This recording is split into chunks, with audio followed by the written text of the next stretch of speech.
Howdy, y'all. It's your favorite trainer with a belt buckle, giving you a sneak peek what it looks like to become a nutrition coach with Show Up Fitness. Our 8-week program is better than any.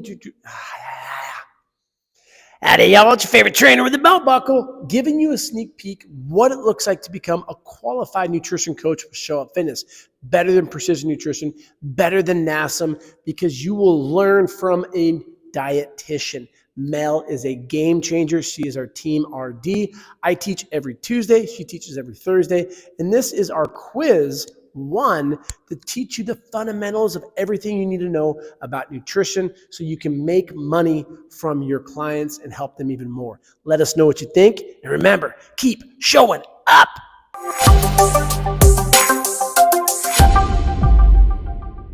Quiz number one for the Show Up Fitness Nutrition Coaching Program. This has been sent out to you guys. Thursday, Mel will be going over the newest case example. And remember, her live videos are recorded on demand under the 20 to 30 minute pre-recorded case example. So if you want to be a successful nutrition coach, separate yourself from the market. The market is going to try to scare your clients into thinking certain foods are bad for them. And they're going to cut corners by getting a textbook certification. And so with this course, we focus on the fundamentals, the body mass equation, and you get access to a registered dietitian. Classes are twice a week. As you know, they're live and recorded, put on the app. I'm all fired up on caffeine today from Pete's. I'm ready to go. Start off by reviewing the macronutrients. We have carbs, fats, protein, and alcohol. The reason alcohol is a macronutrient is because macronutrients provide calories.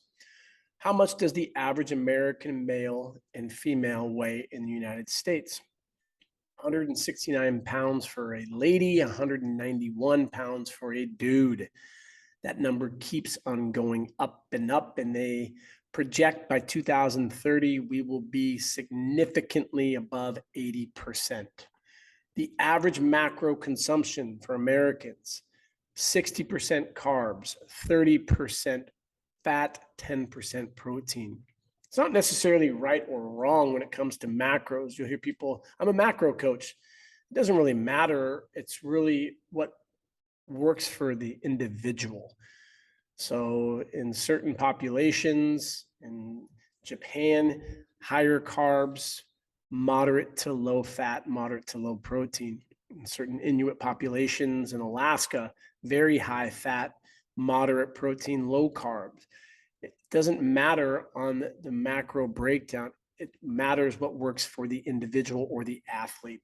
The basic unit for the macros, carbs are monosaccharides, glucose, fructose, and galactose. Protein, amino acids. There's 20 of them. Fat, fatty acids. Each gram of carb and protein yield 4 calories. Fat, 9 calories. Alcohol, 7 calories. Now, this is a really important one that we focus a lot with. Number 4, what is a calorie? A calorie is a unit of measurement. The amount of energy required to increase the temperature of water 1 degree Celsius. That is the definition of what a calorie is. It's a unit of measurement. It would be like telling someone that they walked a mile and that's bad, or a measuring stick is bad, but a ruler is good. And so when people talk about labeling calories good, bad, that's part of the unfortunate stigma that is out there with uneducated nutrition experts. Unfortunately, again, we get most of our nutrition information from nutritionists who are not qualified for the most part, as well as doctors. We need to be working with registered dietitians, professors, and people who have a team of experts that are giving you the most up-to-date current scientific information. I love asking people who tell me about calories being bad or my metabolism's broken, sugar's bad for you. What is the first law of thermodynamics? I'm not an expert with physics, but there are 4 laws, 0, 1, 2, and 3. The first law of thermodynamics is energy can neither be created nor destroyed. Being able to communicate that to a client, what that means is for your car, for example, if you have a gas tank that holds 30 gallons, When you fill it up to 30 gallons, there's a governor that stops it. Well, we don't have that governor. And so when we overconsume, you will have an excess amount, and that will be stored as fat. And there's an endless supply and possibility to store excess calories as fat. It's not carbs, it's not protein, it's not fat that's bad for us, it's the overconsumption. It's easier to convert carbohydrates into fat. Protein is a little more challenging. Fat and carbs together taste really, really good. And we'll talk more on that here in a second. Really understand and be able to articulate what a calorie is in the first law of thermodynamics. Why do carbs get such a bad rep? Can you explain to a client on why they can lose so much weight going on a low carb diet like keto? And how would you overcome the objection that carbs are not essential, therefore we don't need to consume them, just protein and fat? So let's dissect this, no pun intended, by starting with the last one.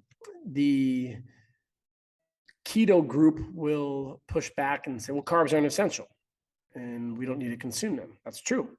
It'd be like saying having 2 eyes is not essential. Having 2 ears is not essential. We don't have to have 2 lungs or 2 kidneys, 2 arms, 2 legs, but I prefer that. Carbs have phytochemicals, which are great fighting free radicals. They have fiber. Fiber is great for your gut health. And so we can't just cherry pick information and then scare people on why carbs are bad because it increases our blood glucose levels and insulin and diabetes. It's a little more complex than that. Again, what does the average person have for breakfast? Cereal. Cereal, is that a really wholesome breakfast for the most part? No. What about for lunch? Sandwiches. Dinner, we're having potatoes with a bunch of cheese and fats and butters. And so we like to pick one of those groups and then blame it on it, obesity on it. So for example, it'd be like going to a restaurant and getting a burger, fries, shake, steak, pie, and having soda, and then blaming soda on why we're overweight as a nation. It's a little bit of everything. And that's exactly what nutrition is. It'd be like in fitness. I mean, we have these conversations. They're fun to debate. What are the 3 best exercises? It'd be like saying, oh, what is the single best food you can consume? And it's just not realistic. We are consuming a little bit of everything. And for the most part, most Americans, most people consume too much. And that's going to be stored as fat. So when it comes to that breakdown, 60% carbs, 30% fat, 10% protein, if you were to have 2,000 calories, divide that by 2, it's 1,000 calories coming from carbs. Divide that by 4, that means you're consuming 250 grams of carbohydrates. Keto is less than 50 grams. So if you take 250 minus 50, that gives you 200 grams that you are not putting into your system. That's 800 calories. And most people will when you do keto, you're replacing that 800 calories with more protein and fat, which keeps you satiated. The average American does not consume that much protein. It doesn't keep you that full. Have a piece of toast. Have 5 eggs. So the toast is with some jam will be 300 calories. 5 eggs will be 350 calories. But the protein from the eggs and the fat will keep you full until lunch, whereas the toast with jam, you're going to be hungry by 9:30. And then when Betsy or Frank brings in some croissants, you have one. And then we have cookies and we have snacks, which all taste amazing. And so that's why you're able to lose so much weight with these low carb diets. But also, carbohydrates are broken down into monosaccharides. We have glucose, fructose, and galactose. Galactose comes from milk.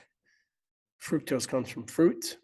Glucose is table sugar, of which we will store glucose as glycogen in the liver and also muscle, trace amounts in the blood. Glycogen attracts water. So every gram of glycogen pulls in roughly 3 grams of water. And so when you take an individual who's consuming 250 grams of carbs and you now go less than 50, you will have a decrease in water weight, but also you will lose some fat. So if you were to lose 10, 15 pounds on the scale, that looks great versus you do a sustainable diet where you lose a half a pound, which is great as well, but people view that as failure. You could probably think Biggest Loser for that one. And so number 6, why do people say that you can't eat past 7 o'clock? What are some techniques that you would give to a client who's fearful, but you're hungry after 7?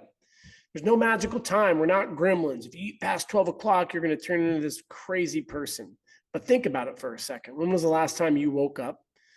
The very first thing that you consumed was a cupcake with some ice cream, 3 shots of whiskey. Maybe if you're on a bender at Coachella or something like that. But for the most part, we make better choices in the beginning of the day than we do at the end of the day. Has to do with the importance of time. We wake up, we shower, we do our stuff, we got to get to work. But when we get home, we don't rush to get into bed as we do with rushing to get to work. And so this comes from trainers trying to do well on behalf of their clients by saying, you know what, it's best not to eat past 7. It's because of the choices that we make. If I'm at home by myself watching Netflix, have some popcorn, have some peanut butter cookies, a couple shots, wine. We're typically not choosing foods that are low in calorie or very nutritious. They're high calorie. Alcohol is terrible for us at night because if we don't give ourselves a couple hours to really digest and detox the body of alcohol, it accumulates in the bloodstream, and that accumulation will impair deep sleep. It will also increase our body temperature, which is not ideal for sleep, and it will also increase cortisol, which is not ideal for deep sleep. Typically, we want to start lowering our cortisol levels when the sun comes down. And as we sleep, our cortisol levels should be lower, our temperature should be lower, so we can optimize the regeneration. And liver glycogen is actually really helpful for the replenishment and repair during sleep. So now you had a bunch of drinks, you wake up feeling like crap, your cortisol levels should be elevated in the morning along with testosterone, but now they're inverted, so both of those are low. So you feel like crap. Oh, it's because of tequila. No, it's because you didn't get good sleep and you're dehydrated. And now the fight or flight system is elevated. And so then we have that anxiety that's associated with the hangover. So the take home from this is if you want to eat past 7 o'clock, it's fine. Are there better choices? Yes. Carbohydrates. Too much protein can put you in, they call it like the meat sweats. It could be harder to get into deep sleep and you could just be up. Even though protein has a higher thermal effect of food, carbohydrates before bed would be best. But at the end of the day, if you're hungry, you should eat something unless you have a competition or some unique situation. We need to control hunger, but the environment's the biggest thing. So if we're isolated, we're at home, you're brushing your teeth, drinking your water, having something that's a little higher in protein, that could help. But if you have a sweet tooth, have a piece of chocolate. We got to educate ourselves with what's called cognitive behavioral therapy. So what that is think about this for a second. I have a cookie, all right? I look at that cookie and I go, Chris, that cookie looks amazing. I want to eat that cookie. Oh my God, I want that cookie. How am I going to feel later on if I eat that cookie though, Chris? You know what? I'm probably not going to be in a good mood. I'm going to beat myself up and it doesn't align with my goals for right now. All right, so we're going to make the decision not to have the cookie. But Janice keeps on pushing that it's a wonderful homemade cookie and I should have some. So then I have another conversation in my head and I say, it's all right, Chris, if you have this cookie, it's not going to make or break your long-term results. It's one cookie. In the past, though, you got to remember that one cookie turned into 10. And so what we have to remember is if you eat this cookie right now, you're a great human being, and that's fine. So you have this conversation, and cognitive behavioral therapy came from Dr. Beck. There's a great book online. I think it's called The Beck Solution. It gets into the breakdown from a psychological perspective versus here's a cookie. Oh my God, there's 9 that are missing now. So educate our clients on better choices. I like to do little things such as buying a bag of Skittles and teach discipline. Every day, have one of the Skittles, just one. And what that does is over 30 days, it shows you that you are capable and responsible enough that you don't have to eat 17 bags and then not exercise for the next 4 months and then blame it on your metabolism or your hormones. Jamie is frustrated because eating organic is breaking the bank. She's afraid of getting cancer from all the chemicals, from the foods and the toxic sprays. How can you help educate her with this statement? One of the students in the NC class, Cam, had a great way to answer this one. He said, did you farm that? Did you grow that? And if you didn't, then how do you really know it's organic?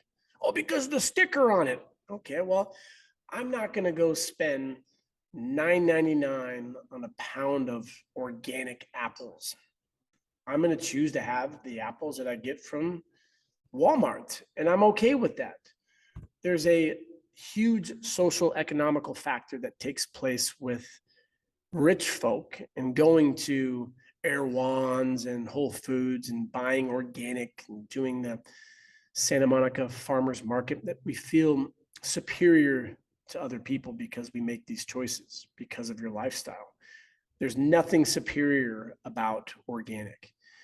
There may be some foods that have more nutrients. Okay, so that in that regard, sure. But if you have something that is non-organic, it doesn't mean you're better. It doesn't mean you're necessarily going to live longer either, because excess, it's called post-organic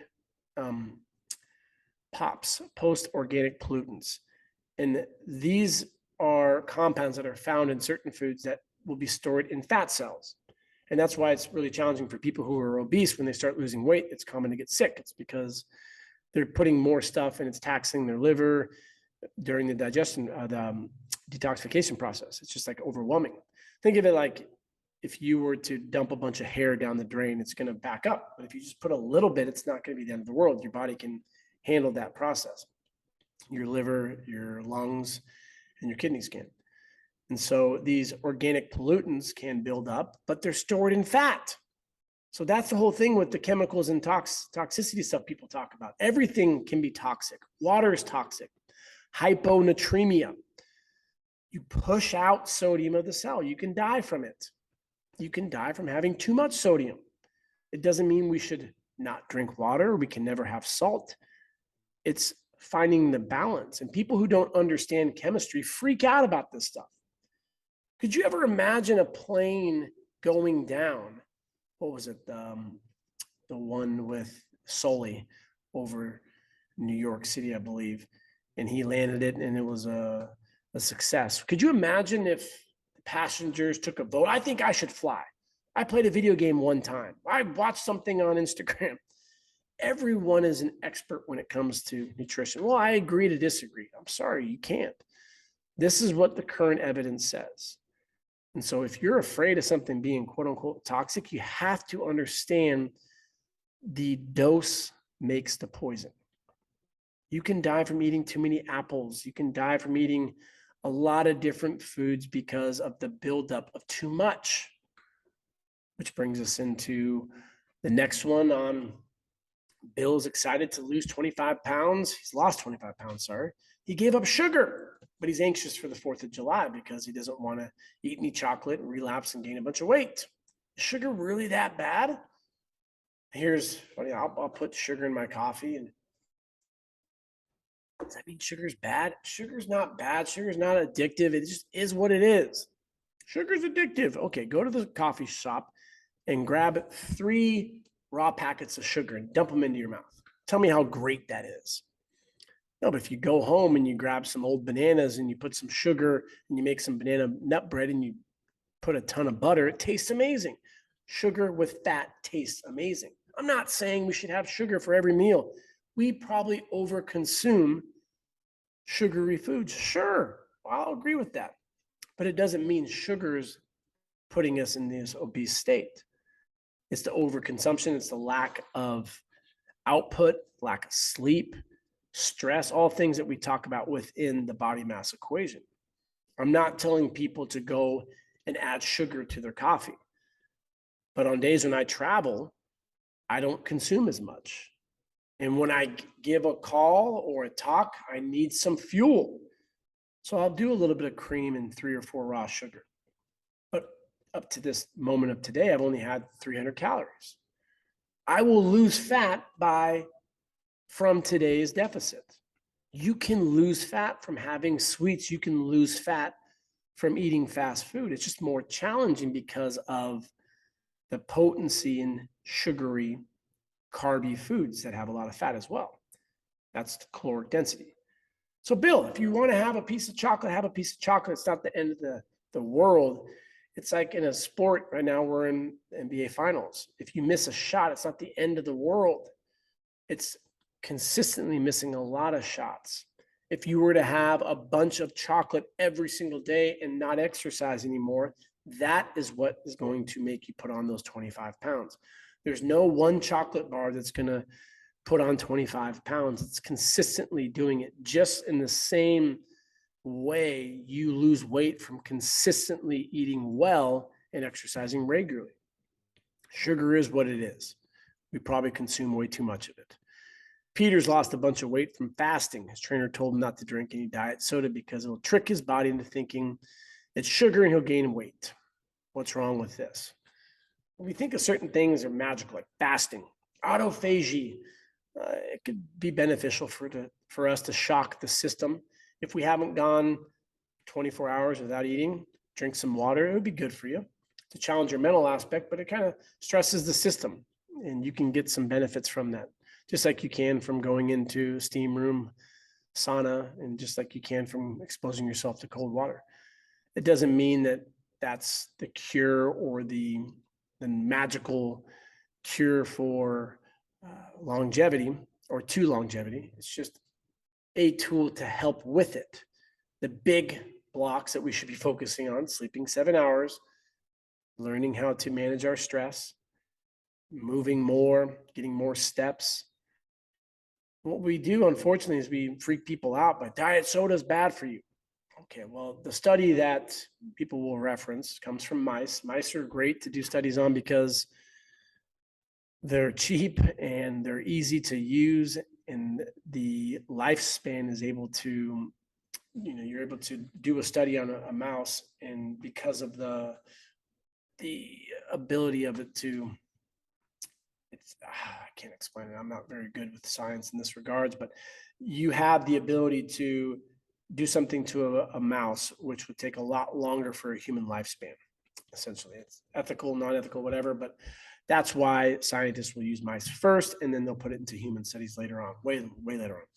But there's a study that looked at giving mice aspartame, which is the big bad bully of diet sodas, and it caused cancer. So everyone loses their shit about that.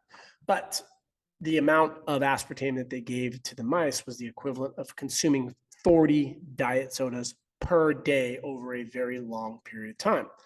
Is that realistic?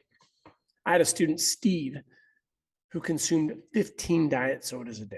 And that was a lot to me. And I'm like, damn, man, awesome. Good for you. Do you like them? He loved them. I didn't tell him he should quit. Any professional, any person for the most part, which should know, and you would think they would know, that if you had to choose water or diet soda, water is significantly better for you. Here's my challenge for you, Steve-O. See if you can have 10 diet sodas this next week. I put it on him. I didn't say diet soda is bad. There's just no calories in it. Diet soda is significantly better than regular soda. If he were to be having 15 regular sodas a day, that'll be an extra 2,000 calories. Fun little science experiment that you can do with your kids.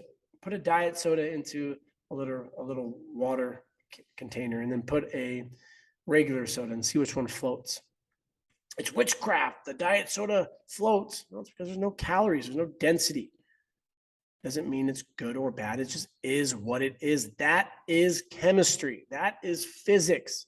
Sciences scare the hell out of people. So we don't invest and double down into learning this stuff. We follow some dipshit on social media who has a lot of followers. They scare you on mycotoxins in coffee, and then they have an agenda behind that. and we buy into it because they say they're a doctor or a nutritionist. So we need to do better of learning the why behind this stuff and following truly educated people and partnering with dietitians and professors. Lane Norton's a great one. Mel, ask her more, learn more from the ISSN. Get involved with people who truly understand the sciences behind this. Alan Aragon's a great person as well. Drinking soda does not cause cancer or diet soda. Is it optimal? No, but if you want to have some, it's fine. How much did the average person gain during COVID?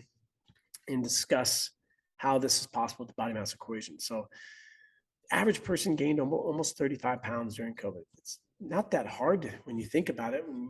Say of March 2020 into plus or minus June, July 2022. So that's maybe 27, 28 months. If you have 100 extra calories per day, that's roughly 30 pounds. What happened during COVID? Scared the hell out of everyone, locked them down.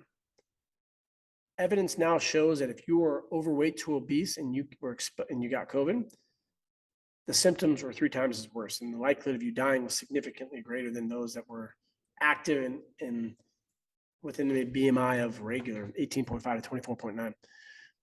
And it's amazing to show that the science is so damn accurate, because why do we put on all this weight? We moved less. We consumed more. We consumed more alcohol. We stressed more. Our hormones are not why we gained weight. It's because of the first law of thermodynamics.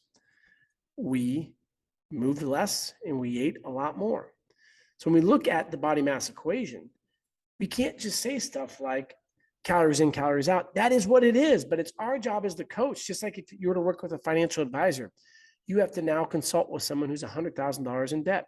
Oh, easy answer, save more. Don't spend as much. I'm supposed to pay you for that? It's our job as the nutrition coach to break this down. Yes, it is frustrating. You think you're consuming 1,200 calories, and you think it's because of your hormones, and your metabolism is broken. I understand for what you're going through right now. When was the last time you tracked via photos and you worked with a nutrition coach who has a dietitian on their team to really dive into your consumption? So a lot of people will say, oh, I track my calories on Calorie King. 1 cup of coffee, 5 calories. 1 cup of soda. The imagery behind this stuff is so important. And really those 2 examples are pretty poor, because a cup of coffee is 5 calories and a can of soda is easy to track. But if you were to have a sandwich, I went to a sandwich shop and got a sandwich. How many calories? You don't have a photo of that. Was there a ton of meat? Was there mayonnaise? Was there sauces? Did you have a soda? Are you ashamed to tell me you had a soda because I told you soda's bad for you? What about when people go out and have a couple drinks? How many did you have? I had a couple drinks. What else did you do? Did you ever go out afterwards? Did you have some fast food? We label this stuff good versus bad. And so that's what's the problem today, is our clients don't tell us.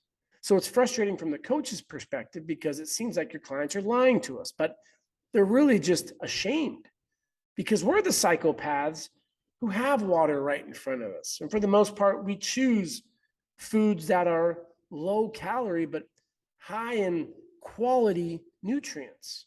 Remember the nutrients: carbs, fats, protein, vitamins, minerals, water.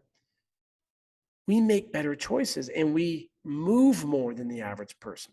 Our trainers and nutrition coaches' default mechanisms are on track.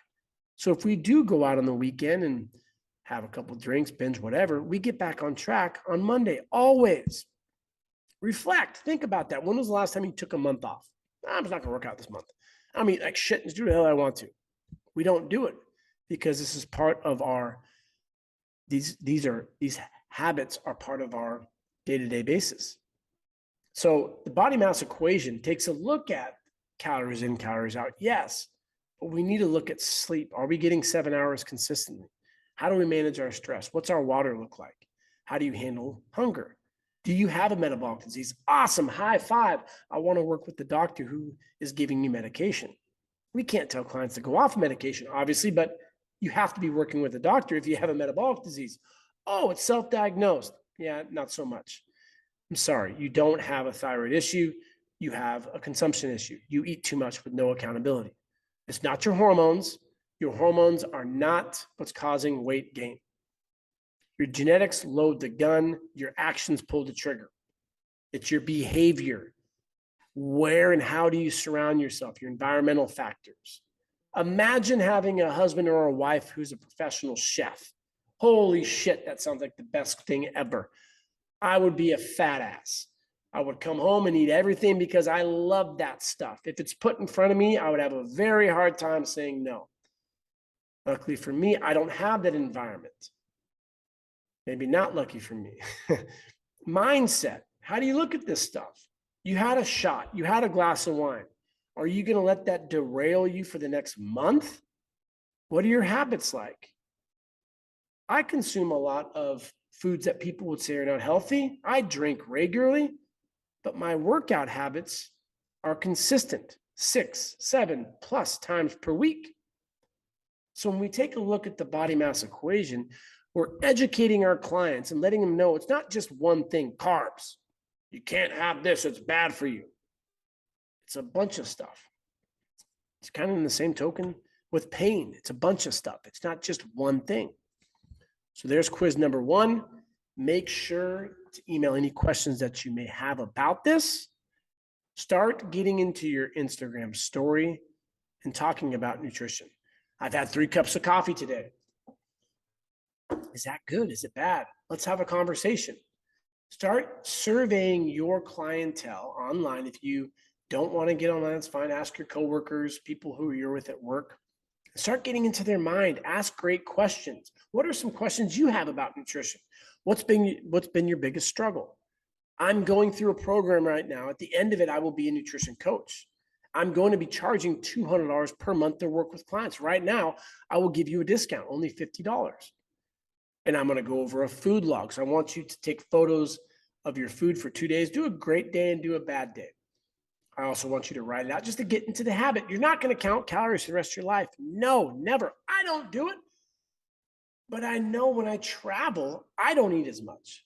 But for my clients, they may eat more. I also work out when I travel. My clients don't. Overconsumption, lack of movement. For me, I work out, don't consume as much. When I go on vacation, I don't gain weight. I typically will lose weight.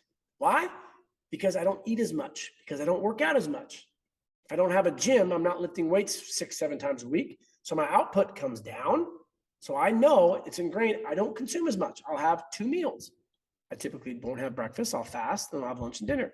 I drink a shit ton. I do whatever I want. It doesn't have an impact on my overall weight because I'm able to adjust that. I get my blood drawn regularly. I take a look at my C-reactive protein. You're not inflamed. Your gut health from diet soda. Is it your gut health being compromised because of the diet soda or the fact that you're stressed out, you don't sleep, you do drugs on the weekend, you're doing blow all this weird shit, Molly, Coachella, and we don't exercise, but we want to blame it on diet soda for your gut health? Gut health is way more complex than all this stuff, and we're learning about it right now. So the take home from quiz 1, we need to know what a calorie is. We need to know the law of thermodynamics, and we need to understand that food isn't bad. Our choices and when we overconsume and lack movement, that's what's affecting the nation today. Have a great day.